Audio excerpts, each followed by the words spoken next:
All right. Good morning, everyone, and thank you for joining us for this morning's conversation with former Governor Terry McAuliffe. My name is Chris King. I am the president of the Democratic Business Council of Northern Virginia. As always, we encourage you to become a member of DemBiz. You can do so by visiting us at dembiz.org. That's DEMBIZ.org. I want to acknowledge our sponsors and benefactors to the organization who are keeping us afloat, especially during this pandemic when we can't do our normal in-person events. Those people are Carlos Del Toro, Buddha Biberai, Lawana Russell, Lori McNamara, Michael Cook, Tom Greason, Montez Anderson, and myself. And again, would love to have your support, and we're looking forward to seeing all of you again in person very, very soon. Carlos should be our next Secretary of Navy. I'm going on the record. You heard that here first. You bet. Hopefully, Carlos is Virginia, everybody. Hopefully, Carlos is logged on already. All right, good. Wanted to just give a quick run of show. It's going to be pretty typical. I will have some questions for the governor, and we'll also be taking questions throughout the course of the next 40 minutes. The governor has a commitment right after this event, and so we'll be stopping at 10:10, but we'll try and get to as many topics and questions as possible. You can type those into the Q&A box, and I'll be choosing those throughout the course of our time together. So without further ado, Governor, thanks so much. Terry McAuliffe is the 72nd governor of the Commonwealth of Virginia, serving from 2014 to 2018. Welcome back to DemBiz. You've been a longtime friend, and it's great to have you back. Great, Chris. Great to be with you, and great to be with everyone else. All right. So first question that we're asking everybody is very simply, why are you running?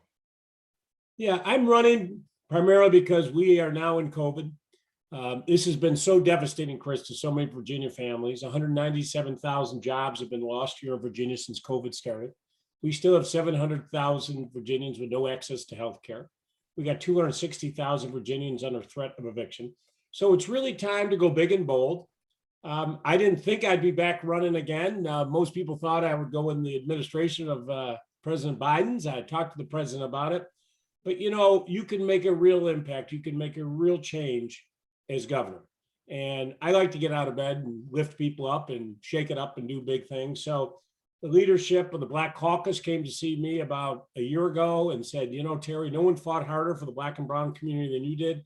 No one did more for the economy than you did. And we need you back with COVID. So I thought about it. So I've come out, Chris, with big, bold plans, about 130 pages, very specific details of where I will take Virginia and what we need to do. And just, I mean, I talk about going big and bold. If we don't take advantage of this situation that we're in today, as bad as COVID has been, it does give us an opportunity to reset, rebuild. And you just take education. If you take average teacher pay compared to the average pay of our citizens, Chris, we rank 50th out of 50 states. We're dead last. That is a disgrace for the 10th wealthiest state in the United States of America. So pay our teachers above the national average for the first time ever. Get the 40,000 at-risk 3 or 4-year-olds pre-K. Get every child access to broadband. And education to me is the key. As you know, I brought 1,100 new businesses to Virginia. I had a record 20 billion of new business activity when I was governor. I inherited the biggest deficit, left the biggest surplus. And personal income went up 14%. I wrote the bid for Amazon. And I negotiated and got Nestle Corporation to move to Northern Virginia. Why? It was our investment in education, because business owners know they'll have a workforce for 20 or 30 years. So I did it before. I'm ready to go bigger now. Okay, great. Well, and we'll certainly have some more specific questions about business and some of the policy proposals that you put out there. Getting back to why you're running real quick, a lot has changed since you ran back in 2013. We've had a Trump presidency. He got, 70 million plus votes again this time around. We've had COVID. We've had the Black Lives Matter movement come to the forefront. So the times have changed. Do you feel like you have changed since you last ran? Well, I think I have more energy than I had from the day I was born. I think we're going to need a governor, who's experienced, who will go big, will go bold. And, you know, I did it before. I mean, I restored more felon rights than any governor in U.S. history. Erased a 114-year-old racist Jim Crow law that no one before me would do. I did it. I leaned in. I banned the Confederate flag from the license plate. I banned the box from state applications. You know, I used executive authority if I knew it could help lift people up. But, you know, let's just think for a second, Chris. we talk about the last 8 years. I just ask all of you to think back 8 years ago when I was running. Virginia had the most anti-gay, anti-women, anti-environment, pro-gun legislation in America. Virginia had just passed the transvaginal bill. Virginia was a laughingstock on the nightly comedy shows. And Rachel Maddow and Jon Stewart. That is, and I walked into the biggest deficit left by Republicans. I just remind everybody, don't forget where we were. Now, we've had 8 great years. My administration, Governor Northam's administration, we're a different state today. We're open and welcoming. We're pro-jobs. We're pro-business. We're a different state. But we can so quickly, Chris, go back. And I'll tell you what I worry about. We have a 5-seat majority in the House of Delegates. We're going to have 10 seats in play. And I think there's a bit of arrogance with Democrats that, we're going to win this again. This is going to be hard work. I remind you that in 44 years, whatever party wins the presidency, the other party wins the governor's mansion. Right. I'm the only guy to break it. Of course, President Obama won in 12 and I won in 13. There's always a kickback. And I just say, finally, just remember, what drove the turnout in Virginia the last 4 years? One person, Donald Trump. People came out to vote against him and his policies, and he is now gone. And we've got like Nancy Guy in Virginia Beach, who won by 27 votes in an anti-Trump year. So we got a lot of work ahead of us. And finally, that's why I've built this huge coalition. I mean, you've never seen a coalition that, the most prominent African-American woman in the history of our state, Senator Pro Tem Louise Lucas, chairing my campaign. First woman African-American House Majority, Charnel Herring, chairing my campaign. I have the first speaker, woman speaker. So I have 3 times as much support in the Black Caucus than everybody else running combined. I have twice as many members of the General Assembly as everybody else combined. Why? We went big before with them, and they know we can go bigger now. Okay. And if you take office again at the beginning of next year, what economic landscape do you expect to inherit? And what will be your top priority to help us recover from COVID? Yeah, so we've done better than most states, obviously, Chris, because we are the #1 recipient of Department of Defense dollars. 27 military installations, the largest naval base in the world, the Pentagon, CA, Quantico, and so forth. So we haven't seen any federal government layoffs in Northern Virginia, which has a real driver on our economy. And that's not going to happen with Joe Biden. The good news is we're not worried about that. Defense spending, 1-2% growth, I guess. We'll see what happens with the ultimate federal budget. At some point, if the debt gets too high and we're now 130% of GDP, which is dangerously high, I think they're going to have to look at that. We need to be prepared. And that's what I did last time because of sequestration. That's why we made the state #1 state for cyber, data, unmanned systems. We got to lead on bio-life sciences. We got to lead on the renewable energy. So that's the opportunity. So I think it's a landscape of pretty good shape, but we still have 200,000 folks who lost their job. We got to rebuild new sectors here. And it really has been impactful in the Black and brown communities. 41% of the Black and brown small businesses in America have closed in the last year. 41%. So we've got to lean in, access to capital. The state needs to do more lending programs. There's affordable housing, a lot of things we need to do. But the landscape will be, let's go big. Virginia likes to tinker around. We like to go cheap on a lot of things. Look at our teacher pay, 50th out of 50. Really? Going big, teacher pay, affordable housing, on healthcare. I need to call my buddy Joe Biden. We need a Section 1332 waiver here in Virginia. Then we can stand up our own reinsurance program here in Virginia, which we should be doing. We need our own market exchange here. We can get these folks covered, but we need to get broadband access for every child. Starting off, Chris, 14% of our children, no access to broadband. And it's not just rural. 40% of the 14% are in urban areas. So, I mean, how unfair. During COVID, we have online learning. Really? And Right. They don't have connectivity. So they go to a McDonald's to get a Wi-Fi. Come on, we got to end that. So I've got about $75 million a year in my budget. I know President Biden's got a big piece of this. Let's get every child connected, and then let's get every home connected. And I'd like to see it done in 2 or 3 years. People have been talking about this for 15 years. It's time, Chris, to get it done. Okay.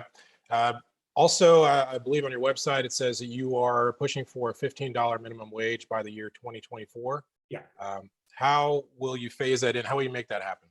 Sure. So January in the legislature, we'll do that. One of my first bills that we'll work together on in the beginning. What I want to see is the $15 2024. I also want to see paid sick pay, hazard pay, and family medical leave. It is time that we take care of our workers here in Virginia. And I think, I meet so many of these home health care workers, mostly Black and Hispanic females who 5-6 homes a day. They're on 7-8 buses a day. They're going cleaning bedpans and taking care of our loved ones. $7.25. They live under the poverty level, and yet they're working their hearts out every single day. So let's lift people up.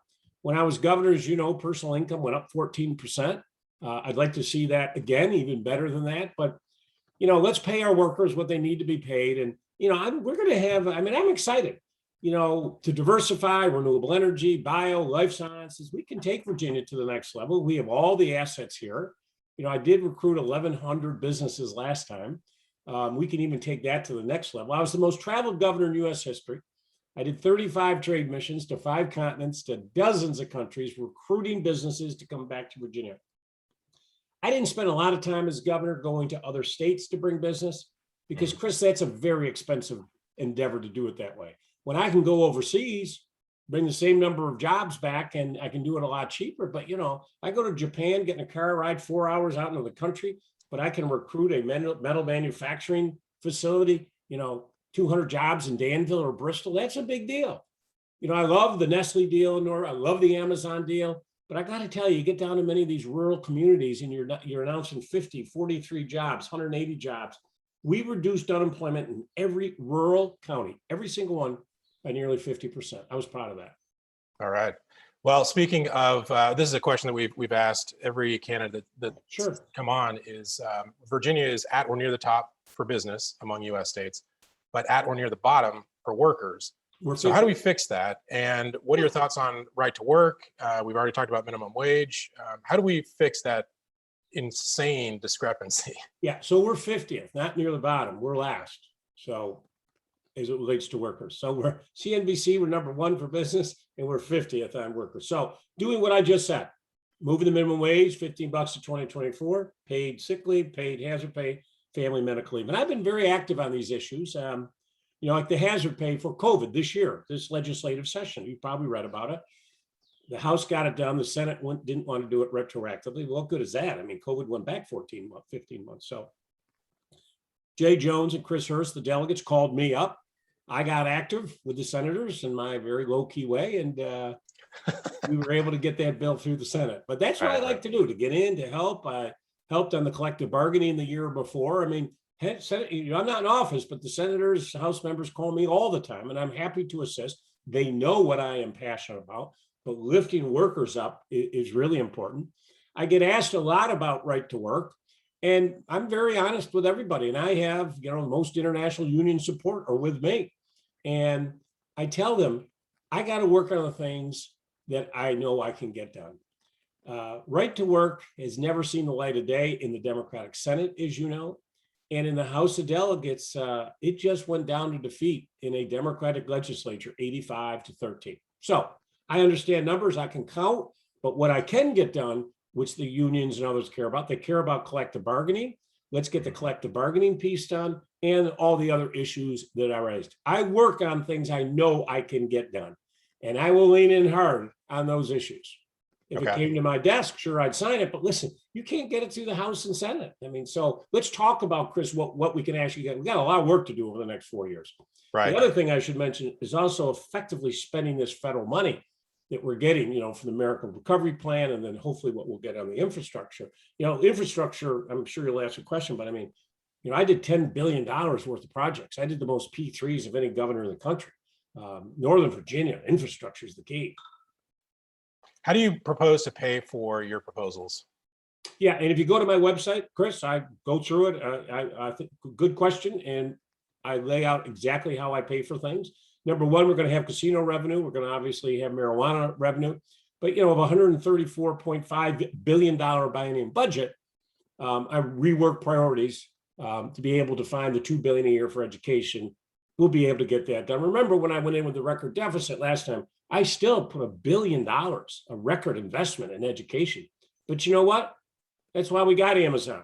That's why we got Nestle. That's why we got CoStar to move here. I mean, I don't ever view education as a cost. I always viewed it as an investment with a great rate of return, because, you know, I negotiated a lot of these projects.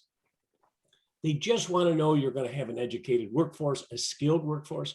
That's why, as you know, I had the huge program on the STEM H. We got 50,000 STEM H credentials when I was governor.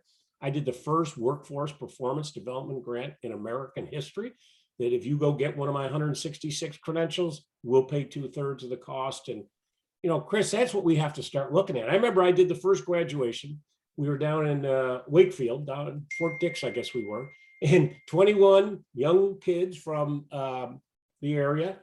None of them wanted to go to college. So they went to our new Powerline Academy. We paid 2/3 of the cost, the state.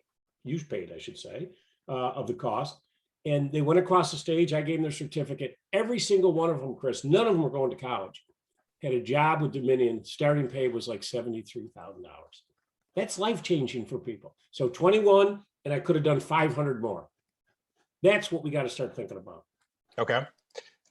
Few questions rolling in. Wanted to send one to you from Raymond Martin. You mentioned infrastructure, and I know that the pipelines have been a major issue in this campaign and will continue to be. He says, I've already contributed to the McAuliffe campaign, but some of my friends and climate change activists are saying that you as governor have not been sufficiently progressive on environmental justice and climate change, asking about phasing out fossil fuels, no new pipelines. You get the gist of the question, I guess. Sure. And I thank him for his donation, but go have him or the people he's talking to go to my website. I have a whole plan on this. And I remind you, when I was governor, led the nation. I took solar production up 8,000%. Wow. Not many governors can say that. I, as governor, negotiated the first offshore utility wind project, which is now under construction. I started the Environmental Justice Commission in Virginia to make sure. So, and if you look at my plan, I'm the most aggressive. I call 100% clean energy by 2035, faster than anyone else running for governor. I match what Joe Biden has put out for the federal government. So people ask about pipelines, and those are all done. You're never going to see them again, because if you're going to get to my plan of 2035, 100% clean energy, you're not going to invest a penny in anything that will become obsolete in 12 years. You just wouldn't invest in it. So, you know, let's get to 2035 done. But I leaned in hard, and I vetoed, I don't know how many bills, Chris, that I had to, from my right-wing extreme legislature. But I put Virginia in the Climate Alliance. I went over to Germany with 6 other governors. When Trump pulled us out of the Paris Climate Agreement, I immediately, we were the only Southern state to do it. I, through executive order, because the legislature wouldn't do it, put Virginia in the Regional Greenhouse Gas Initiative, only Southern governor to do it. So I leaned in with executive authority whenever it could do it. I look at every major development project. If I support it, great, but it's got to meet tough regulatory standards. And if it doesn't, then it doesn't work, great, doesn't work. Okay. Plain and simple. So another question we're asking everyone is why they are the best general election candidate. The party, the Democratic Party has shifted, you know, in the past 5-10 years. We've got what seems like a completely disorganized process on the other side of the aisle in terms of nominating. Why do you think you are the best general election candidate as opposed to your competitors? Yeah, I would just disagree with your premise that the party has changed over the last 8 years. I don't think it has at all. I mean, me and my team ran the Biden operation here in Virginia. We won the primary by 30 points, and we won the general election by 400,000 votes. Okay. So I don't think it's changed much. And as I say, you know, you look at the strength that Joe Biden had here. I think what people are looking for, Chris, during COVID, is we are looking for proven leadership and the ability to work with the federal government and get things done with all this money coming in, and to really rebuild. I think people are ready. Let's go big. Let's go bold. Let's not tinker around anymore. And I would just say, look at the coalition that I've put together. I think we're over 325 major leaders from across the state who've endorsed me. I have liberal Democrats. I have conservative Democrats. I have independents who are supporting me. I have Republicans who are supporting me. You know, a lot of the Republicans many of them don't, well, I shouldn't say that, but many of the extreme don't agree with my social agenda. Remember when I ran in 13, folks, it was a different campaign. I'm the first candidate or elected official to come out for marriage equality. People were not doing that in the South. I was the first one to do it. I told women I'd be a brick wall to protect their rights after all the insanity of the Republicans. I'm the first Democratic nominee for governor to get an F rating from the NRA, and I was proud of it. And I ran TV commercials with it. But, so I'm willing to go big and bold with a huge progressive look at my criminal justice reform. So, if you're socially very progressive, this is the guy that kept the 16 women's clinics open, that restored more felon rights than anyone else. And is that for me? Or yeah, what? I don't know what it it comes in sometimes. You don't know. I got about 20,000 in my phone here. If it doesn't have a name, boy, forget it. I ain't touching it. That's got to be a telemarketer or something. Right. But so I have a big, broad coalition, but I go back to the point. Don't think this is going to be easy. Who knows? We'll know the insanity going on in a week on the other side with their drive-through convention, and now they're not going to count the ballots electronically. They've said they want to bring them back to Richmond for the state party to count them.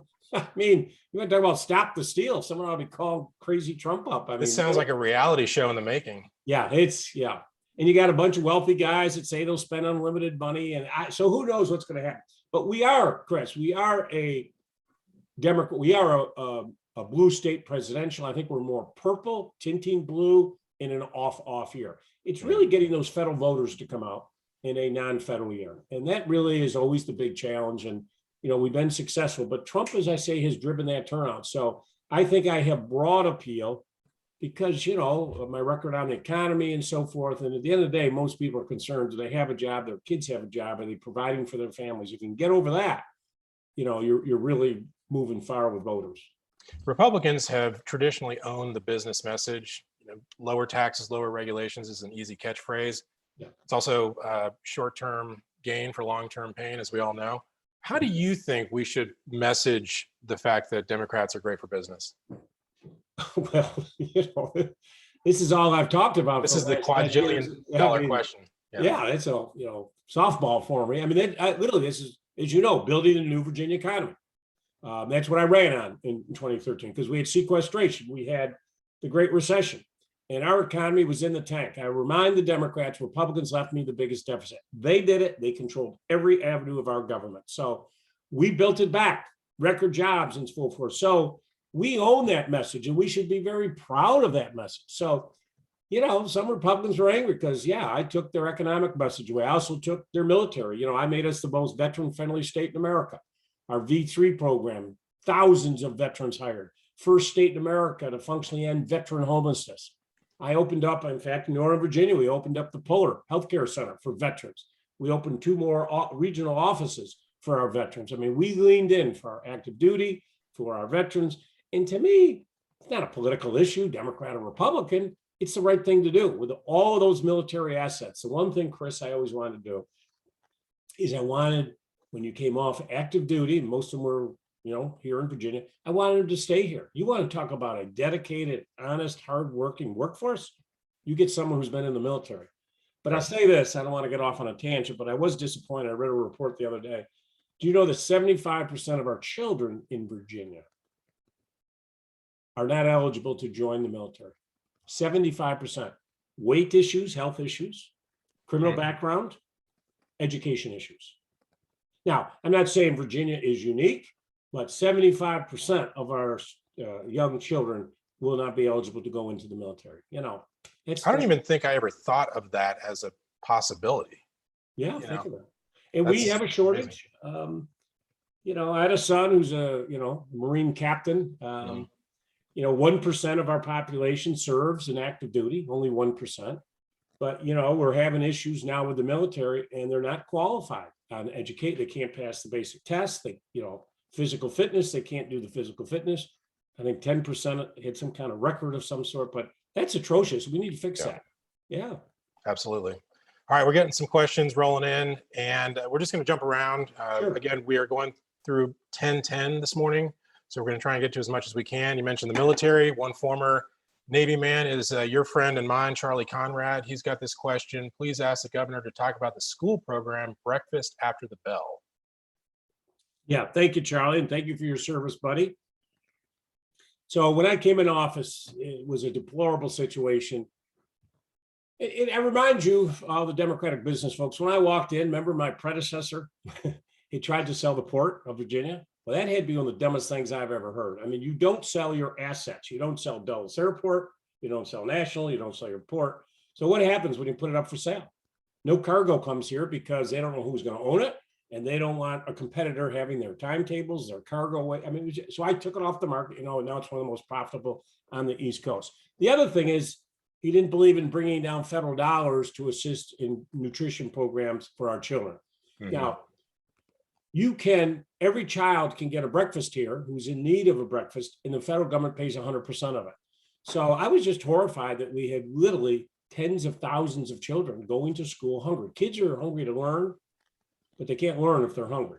And so I put my wife in charge of it very smartly. And I'm very proud that we now start a thing called Breakfast After the Bell. And if you did get a breakfast early, Chris, you had to come early and go into a cafeteria. You want to talk about stigmatizing kids? Oh, there's all the poor kids in there. I ended that whole practice. Now everybody gets breakfast after the bell. You get a little baggie, sausage biscuit, apple, orange, banana, fruit, whatever, and you go into your homeroom and you spend 20 minutes having breakfast. Everybody has it. My last year in office, we served 13 million more breakfasts than when I had taken office. Think of that. Fantastic. And that's how you, and actually it's interesting, let's go back to the military. You know, this whole breakfast nutrition program started in World War II. Because the kids were nutritious enough to be able to sign up to go into the military. So we need to expand that program. I then got elected chairman of the National Governors Association. Dorothy then led the effort. We became the national model here in Virginia for childhood nutrition with our Breakfast After the Bell program. Well, and of course, there's a direct line from education to business and from food to education. So no question. It all connects. Yeah. All right. Question from Tracy Baynard. One of our most pressing post-COVID recovery issues is managing housing access after removal of eviction moratoriums. Yeah. Can you speak to how we can balance the needs for landlords to meet their financial obligations and the need to keep people in safe housing? Yep. And if you do get a chance, Tracy and the rest of you, I have a huge section on affordable housing. I've got a very detailed plan of what I need to do. But, listen to this. As I mentioned earlier, you take the top 10 cities in America for eviction in the whole country, top 10. Virginia has 5 of the 10. Not a good statistic. So we need to do a much better job of affordable housing. We need to allow developers to build more affordable housing. I mean, this used to be I used to build 1,000 homes a year, one of my prior lives I was in. I understand development. I understand building. And I think there are a lot of people, number one, that want to build affordable housing, but we make it too difficult. We make the regulatory process, permitting process, too long, too lengthy, too expensive. So I have a whole plan about really streamlining that whole process. I always believe we could use the tax code to incentivize developers to build we need affordable housing, especially here in Northern Virginia. I mean, you got somebody working here and they're driving an hour and a half past Gainesville to come in and work. We got to change that. And I was just in Arlington the other day. I went to the Carpenter Shelter, and above it, they built beautiful, magnificent, affordable housing. We need to get more waivers out of the federal government. So I think leaning in at the White House to get more waivers here for Virginia would be very important. We need better access to capital. We need to end discriminatory lending. That has gone on. But listen, that moratorium at some point, will go away. We need to do everything we possibly can to keep everybody in where they're at. And I understand that the banker, the lenders, the people who have it, they've got their responsibilities, but we need to get everybody around the table. And the goal should be to keep everybody in where they're at, to limit evictions as much as we possibly can. But at the same time, we need to be expanding the base of affordable housing all over Virginia. But there's a dire need here. And Chris, everybody on this Zoom we've talked about affordable housing forever. It's time to really do something about it. We have a lot of land, things we can do.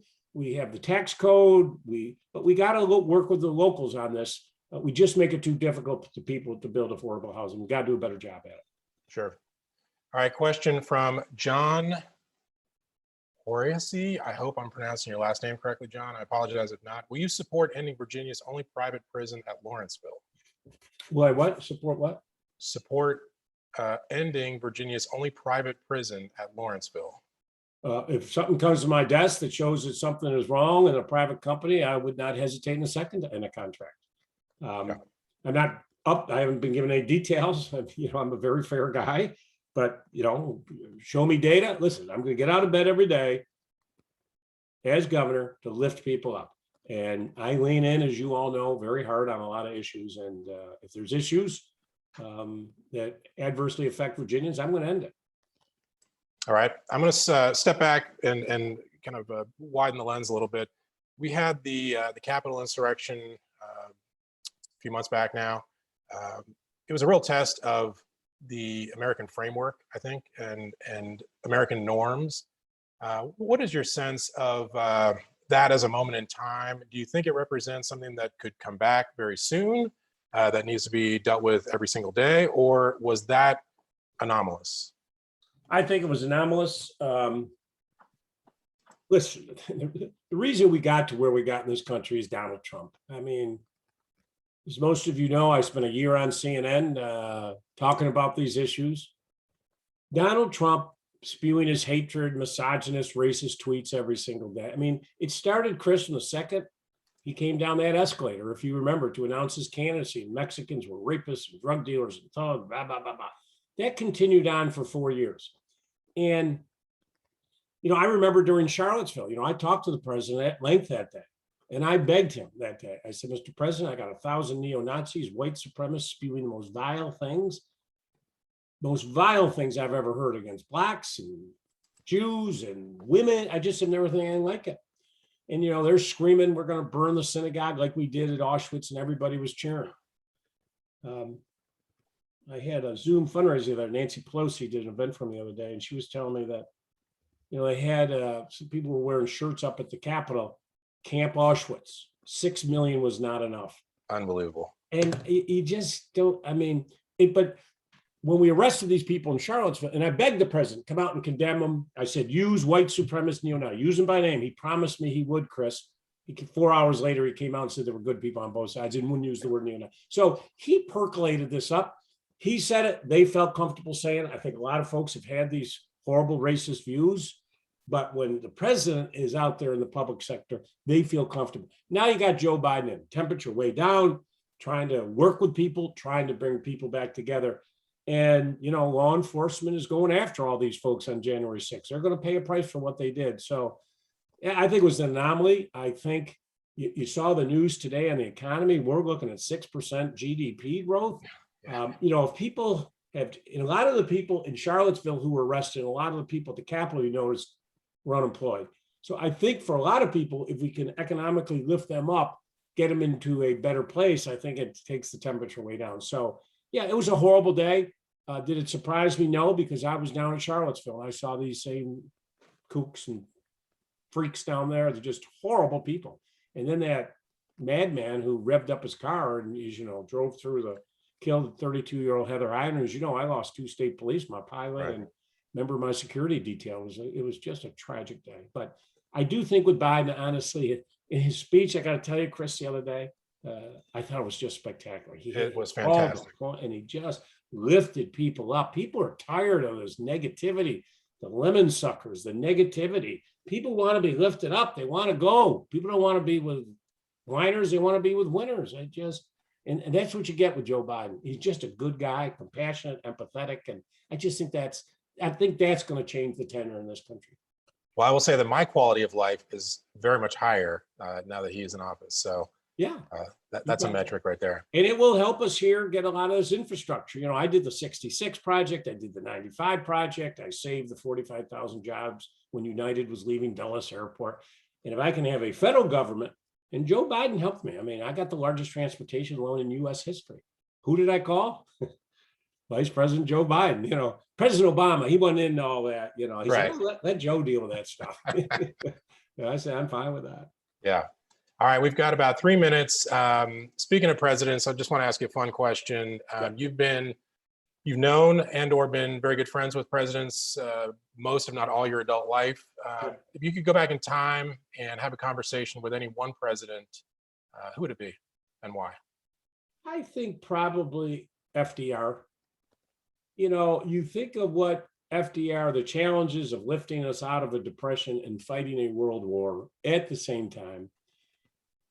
And at the same time, dealing with an illness that left him crippled, which they hid from everybody. It's amazing that, you know, nobody knew he was in a wheelchair. Very, you know, think out, you couldn't do that today, Chris. But No. I just think, and when I talk about lifting people up, that's what FDR did for this country. I mean, we've never experienced anything like what we went through with the Depression, the food lines, people jumping out of windows. And, you know, so he had to deal with that. He had to lift America up. He had to fight a world war. He had to deal with the Depression. So, you know, I'd love, you know, just to get his thoughts of what, when he was going through that, his thought process and the decisions that would be made. You know, you just can't imagine him sitting in the White House when he got word that, you know, Pearl Harbor had been attacked. I mean, just think of that. And now you're thinking what you're going to do with Hitler. Now you've got this whole Pacific theater that you're going to have to deal with. I mean, just think of all of that coming in. So if Well, I and had his physical illness, it can't be overstated how challenging that was. He couldn't get out of bed. He needed help with everything. Yeah. And to be able to get past that and have any bandwidth left whatsoever, much less to deal with the catastrophes that you're talking about, is really just unbelievable. Yeah, that's right. Okay. Well, Governor Terry McAuliffe, thank you so much for joining us. As mentioned, we got to run at 10:10, so appreciate your time. Best of luck on the virtual campaign trail going forward. It's a little different. You know, I like people. This is a little different for me. I'm sure. And of And course, we remember, look forward early to vote having you has back. started. People can vote now. That's right. That's right. Yeah. And of course, we look forward to having you back at DemBiz in person when we get back at it, hopefully sooner than later. So Great. thanks to all of you for joining everybody. us as well. Bye-bye. And we'll talk to you soon.